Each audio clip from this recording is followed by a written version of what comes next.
Nous sommes en ligne avec David Rigoleros. Bonsoir, merci d'être avec nous. Vous êtes chercheur à l'IFAS, l'Institut français d'analyse stratégique, et auteur du livre La République islamique d'Iran en crise systémique, c'est aux éditions L'Harmattan. Merci d'être en direct avec nous. On va essayer de comprendre avec vous les tenants et les aboutissants de ce qui se passe en Iran pendant qu'on voit votre livre s'afficher à l'écran. Après 2 semaines de manifestations, de répression, le régime iranien est-il si fragilisé selon vous? On dirait pas comme ça. Il y a les 2 en fait. Il est clairement fragilisé. Il l'a été, d'abord parce la contestation n'est pas nouvelle, hein, simplement là, il y a quelque chose de totalement inédit. Il a été fragilisé par, la dite guerre des 12 jours, notamment en termes, militaires, avec, les infrastructures qui ont été touchées. Mais il tient encore. Donc l'équilibre des forces n'a pas basculé pour l'instant. C'est incertain. Ce qui est sûr, c'est on n'est pas, face à une nouvelle énième vague de contestation comme il y a pu avoir. Il y a une cristallisation qui s'est opérée avec une agrégation des mécontentements à la fois au niveau de l'espace géographique à l'ensemble du pays, intergénérationnel et transclasse sociale. Donc de ce point de vue-là, le régime se sent clairement menacé dans sa survie, ce qui explique d'ailleurs la férocité de la répression. Il y a eu des hésitations au début de la part du président, notamment Pezeshkian, mais c'est plus lui qui a en main le cours des événements, c'est les gardiens de la révolution. Et c'est eux qui sont à la manœuvre justement pour organiser cette répression qui s'annonce sanglante. Alors justement, en parlant de répression, la nuit dernière, elle a été sanglante, on l'a vu, on l'a dit. Le régime iranien a coupé les lignes téléphoniques, Internet et même l'électricité hier, avec des centaines de morts, au moins 200 morts selon les ONG. Des médias d'opposition parlent de 2000 morts. Est-ce que cette répression qui semble encore plus dure peut mettre un terme aux manifestations selon vous? Ah, c'est l'objet de la décision prise par les Pasdaran, les gardiens de la révolution, parce qu'ils ont beaucoup à perdre en cas d'effondrement du régime.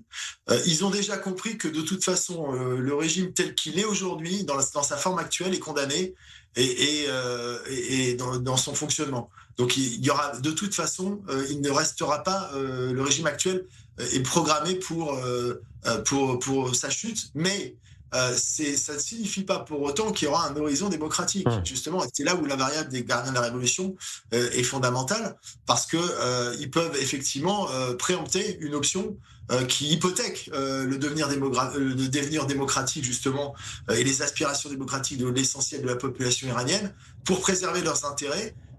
Et ça passerait par une éviction des turbans, en fait. La mise à l'écart du clergé, qui est détesté par le pays, en tablant, en capitalisant, en captant le pouvoir du nationalisme iranien à leur profit.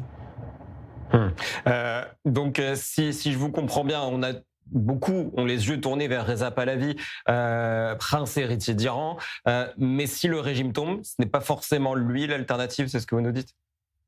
Ah ben non seulement c'est pas forcément lui, d'abord parce qu'il est effectivement médiatiquement, il est l'incarnation d'un leadership d'une opposition qui est très diverse, très divisée.